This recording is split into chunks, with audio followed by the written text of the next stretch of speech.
Бүгүндөн баштап жаңа елінің қызын алақанда аялап ұстауға, ант етем. демек шықпауға, Ант етем. насыбай атпауға, Ант етем. келіншегінің қолынан ұстаған екі жеңгеңе келесі воскресеньеде судай жаңа халат сатып әперуге, Ант етем. ай бәрекелді. Бар тапқан табысыңды әйеліңнің қалтасына тыға беруге, Айта алмаймын. ай міне нағыз жігіт екен, е? Ек қалатты айтып ем, бер жақтағы дешен қатты қонып кетті байды, ай бәрекелді. Ал әйел үйдің шегесі, еркек үйдің егесі, әйел қосшы, еркек басшы, әйел мойын, еркек бас, қаражатқа сен жауапты боласың, е? Себебі әйел бастаған көш оңбайды. Ал кешкі сағат 8-ден кейін көшеге шықпауға. Башымыз. Ай, рахмет. Ал келін, сен де ант қабылдайсың. Кешелерін әртатпат деп естіп отырмыз, намысқа тырысып, даусың шығар, алдыңда бір қауым ел отыр, е? Сағызың болса жұта сал енді бір күнге еш нәрсе қылмайды. Төле би айтқан екен, атың ауыр жүгартпа, анаң ауыр сөз айтпа, баланың сөзі батпандай, келіннің сөзі кетпенней деп. Света енеңе еш уақытта ауыр сөз айтпауға. Ант етем.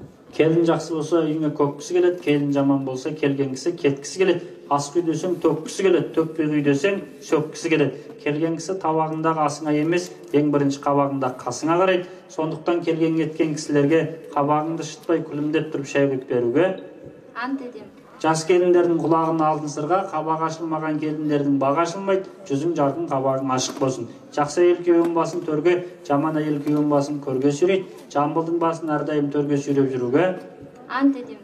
Балалы үй базар, баласыз үй құлмазар, Құдай жазса әлім елдің ұрпағын көбейтуге. Ант етем. Жамбыл естідің ғой, келіннің жыланиясы ұрып тұр, тоқтамай енді бауырым. Темірді қызған кезде бас. Қайта шапқан жау жаман, қайтып келген қыз жаман, жәкең анда-санда бір-екі удар жіберсе, 4 күнге кетем деп шу шығармауға. Ант етем. Ей, Құдай бере саған кімнің қатын, мынауға.